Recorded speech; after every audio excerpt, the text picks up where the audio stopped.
bom dia, está no ar, está começando agora, neste momento, EBD Online, Escola Bíblica Dominical, quando juntos estudamos a Bíblia Sagrada, a Palavra do Senhor, o nosso Deus.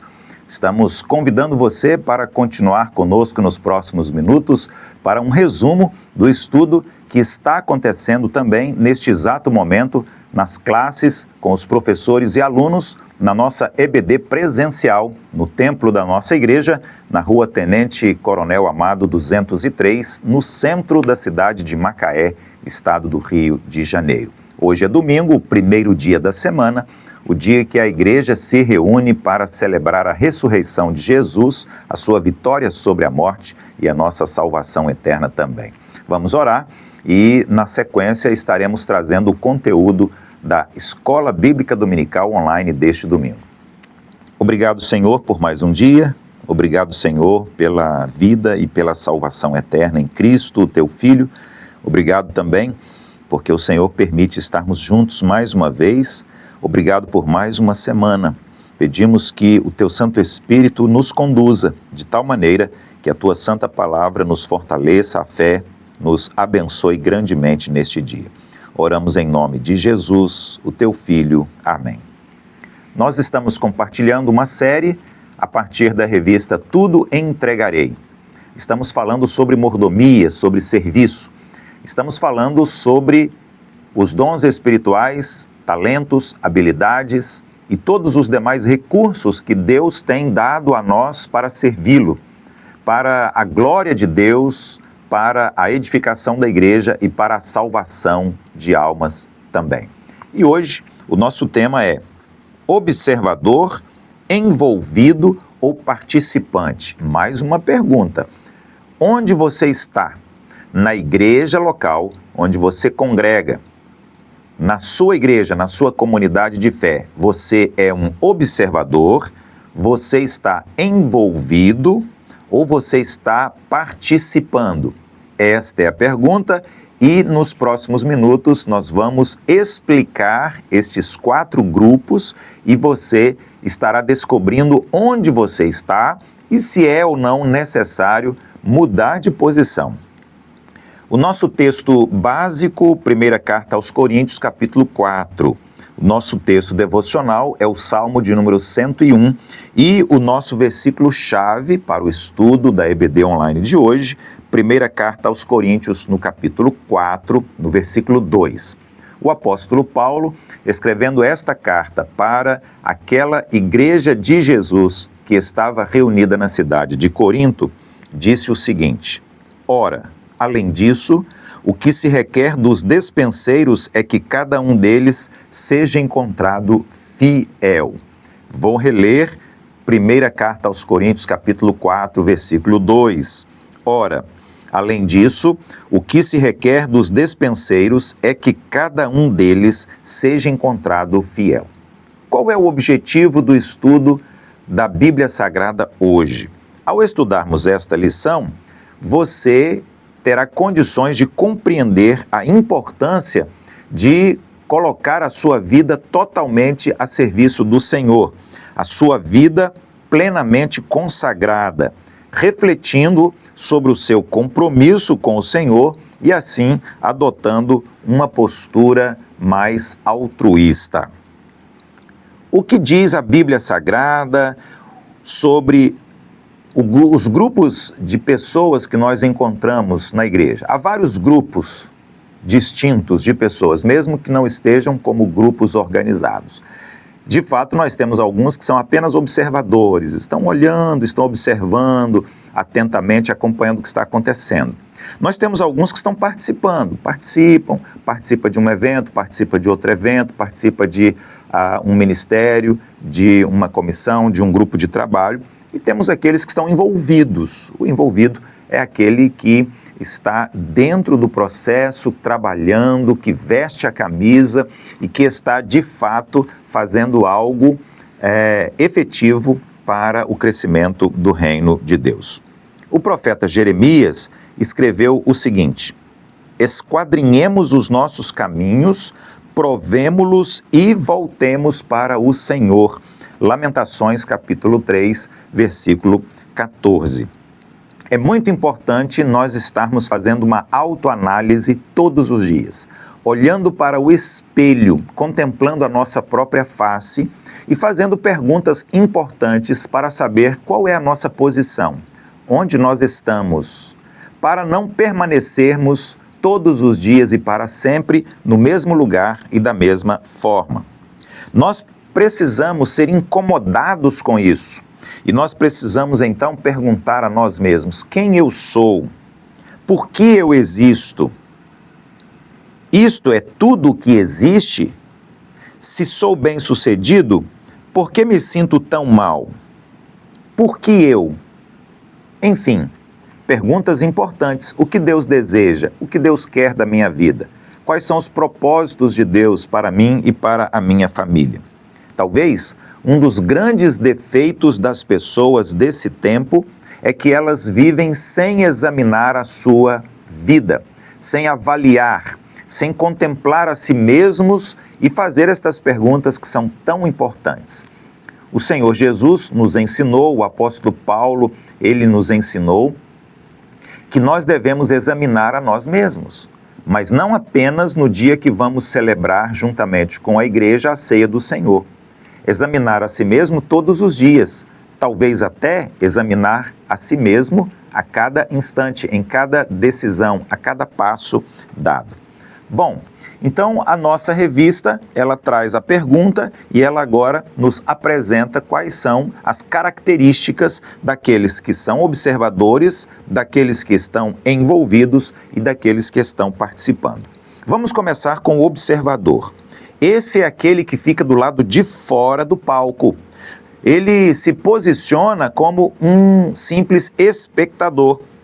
Sabe aquelas pessoas que vão ao cinema, que vão ao teatro, que vão ao estádio assistir um jogo de futebol, uma partida de tênis, de basquete, de vôlei? Eles pagam o ingresso, entram para assistir o espetáculo e eles ficam ali. Muitas vezes reclamam, muitas vezes criticam, às vezes até se levantam para aplaudir, às vezes eles se expressam vaiando. Na história da restauração dos muros de Jerusalém, nós vamos encontrar algumas pessoas que eram assim, pessoas observadoras e que acabaram causando muito problema para Neemias. O nome deles? Sanbalate, Tobias e Gesem. Está lá em Neemias, no capítulo 2. Eles eram apenas observadores e, na observação deles, eles eram extremamente críticos e negativistas. Todos nós conhecemos pessoas em nosso meio como estes três homens. São pessoas que só querem observar, só querem ver, mas eles não estão vestindo a camisa, não estão envolvidos, não estão comprometidos, não estão participando. Jesus trouxe uma palavra acerca dos escribas e fariseus, dizendo o seguinte: na cadeira de Moisés se assentaram os escribas e os fariseus. Fazei e guardai, pois, tudo quanto eles disserem, porém, não os imiteis nas suas obras, porque eles falam, mas eles não fazem. Atam fardos pesados e difíceis de carregar e os põem sobre os ombros dos homens, entretanto, eles mesmos nem com o dedo querem movê-los. Está escrito no Evangelho de Mateus, no capítulo 23. O observador, ele se distingue por três características básicas. Primeiro, ele é ciumento. Lá na Bíblia, em Neemias 2, está escrito que Sanbalate e Tobias ficaram enciumados. Lhes desagradou que alguém viesse a procurar o bem dos filhos de Israel, e eles ficaram então enciumados. Em segundo lugar também, o observador é crítico. Novamente vamos para a Bíblia, Sanbalate, Tobias, Gesem. Quando o souberam, zombaram de nós e nos desprezaram e disseram: que é isso que vocês estão fazendo? Neemias capítulo 2 também. Quem fica do lado de fora de qualquer tipo de luta só critica e zomba daqueles que estão batalhando, tentando fazer alguma coisa. E em terceiro lugar, os observadores são sarcásticos. Eles zombam, eles menosprezam aqueles que estão fazendo. ainda que edifiquem vindo uma raposa, derribará o seu muro de pedra. Neemias capítulo 4, versículo 3. Com isso, quase que a obra de reconstrução dos muros de Jerusalém não chegaram ao final. Segundo grupo de pessoas na igreja, aqueles que estão envolvidos. O que poderíamos falar hoje sobre o envolvido? Esse é aquele que faz de conta que está, mas que não está. É o caso típico do crente simplesmente envolvido. Ananias e Safira, Atos capítulo 5. Os dois, o marido e a esposa, eram assim, envolvidos. O casal estava na igreja, acompanhava a vida dos irmãos da igreja, mas eles não tinham compromisso. Lucas, o evangelista, menciona o fato de Barnabé ter vendido o seu campo e depositado o dinheiro da venda aos pés dos apóstolos. Ananias e Safira resolveram, de comum acordo, fazer a mesma coisa, imitando a Barnabé, mas sem compromisso. Sem compromisso. E quais são as características das pessoas que até estão envolvidas, mas sem compromisso? Primeiro, fogo de palha. É apenas entusiasmo, nada mais. Pedro era assim no começo do seu ministério apostolado. Ele disse para Jesus: ainda que venhas a ser um tropeço para todos, nunca o serás para mim. Mateus capítulo 26. Porém, após a morte do Senhor Jesus, Pedro disse aos seus companheiros: vou pescar. Na mesma hora que canta, levanta as mãos, bate palmas, faz oração, é capaz de dizer: não dá mais, não quero mais, não estarei mais nesta igreja, não vou seguir nessa comunidade de fé, vou experimentar coisas novas, coisas diferentes, vou procurar a igreja da moda, a igreja que acaba de chegar, a igreja que está fazendo sucesso e que todas as pessoas estão falando a seu respeito. Segunda característica, religiosidade maquiada. Costuma-se dizer na sabedoria popular que quem vê cara não vê coração. O crente apenas envolvido não vai além de uma religiosidade maquiada. É a religião da marca, do status, da grife, dos shows. Jesus disse o seguinte: nem todo que me diz Senhor, Senhor, entrará no reino dos céus. 3. Fé sem fidelidade. Para Tiago, fé sem fidelidade é uma fé morta, ou seja, a pessoa até crê, mas não torna isso algo prático, algo efetivo. Não basta estar apenas envolvido. Jesus disse o seguinte: eu sou a videira verdadeira e o meu pai é o agricultor. Todo ramo que está em mim e não der fruto, ele será cortado. Todo o que dá fruto será limpo para que produza mais frutos ainda. E o terceiro grupo de pessoas que nós encontramos na igreja, grupo este na qual eu e você, todos nós precisamos almejar estar, é o grupo daqueles que de fato estão comprometidos com o reino de Deus e com a igreja. Esse é o grupo que está por dentro de tudo. Não estão apenas observando e não estão apenas ali com a sua presença, mas estão de fato participando. Estes estão prontos a pagar o preço das suas convicções de fé. Queremos exemplificar essa divisão da lição com o comportamento de uma mulher, uma rainha chamada Esther, no reino de Assuero. Sabemos que não foi por acaso que ela chegou a essa posição, primeira dama do reino da Pérsia. Deus a colocou nessa posição porque conhecia o seu caráter e também o seu comprometimento com o seu povo, o povo de Israel. Então, quando nós analisamos a vida da rainha Esther, nós vamos descobrir quais são as qualidades destes que estão na igreja, de fato comprometidos com Deus, comprometidos com a igreja, comprometidos com o reino do Senhor e com a sua palavra.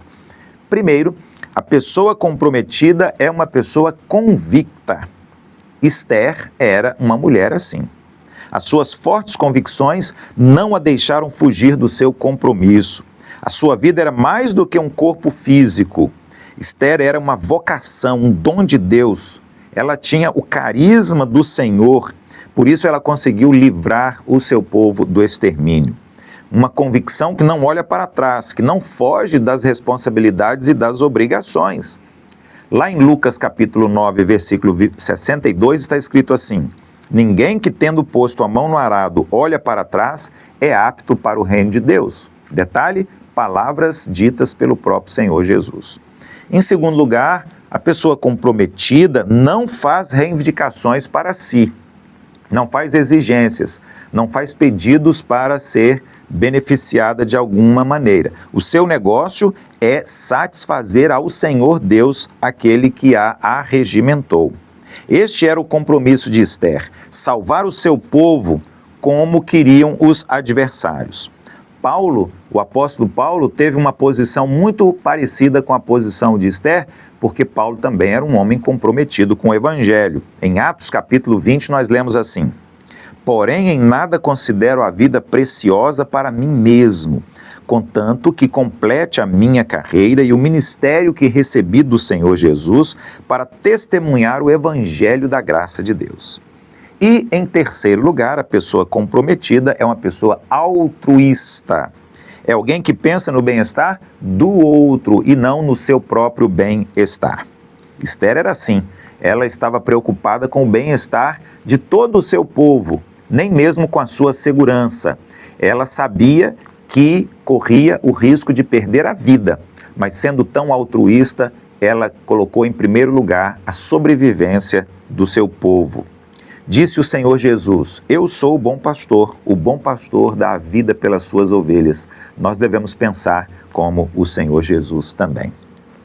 Desejo completar o estudo bíblico, ou o resumo do estudo bíblico de hoje na nossa EBD online, relembrando a história do jovem rico, uma história narrada na Bíblia Sagrada, um encontro de um rapaz que era novo, jovem, que tinha muitas posses, muitas propriedades, e o diálogo que ele teve com o Senhor Jesus.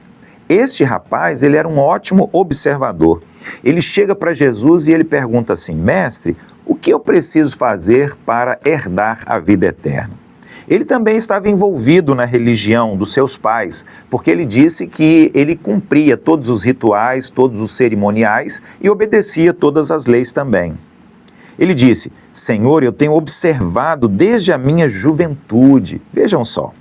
Mas ele não queria assumir um compromisso. Quando Jesus disse: vá à venda tudo o que você possui, distribua entre as pessoas necessitadas e venha seguir-me, diz a Bíblia que aquele jovem rico retirou-se triste. Ele era proprietário de muitos bens, ele tinha muita riqueza e o seu coração estava naquelas coisas. Certo escritor, em um dos seus livros, naturalmente, faz uma excelente colocação quando comenta a grande comissão. A grande comissão é quando o Senhor Jesus disse para a igreja: ide por todo o mundo e pregai o evangelho a toda criatura. Ele diz o seguinte: não substitua o ide de Jesus por nada. Se você não pode ir ao Japão, vá do outro lado da rua. Se não pode ir à França, pegue um ônibus e vá evangelizar na praça da cidade.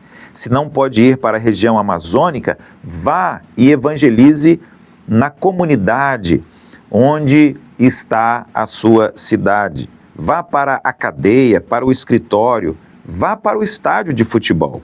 Não fique parado onde está. Não interprete o ide de Jesus de outra maneira. Ir significa ir mesmo. Para aqueles que estão próximos, para aqueles que estão ali e para aqueles que estão acolá também.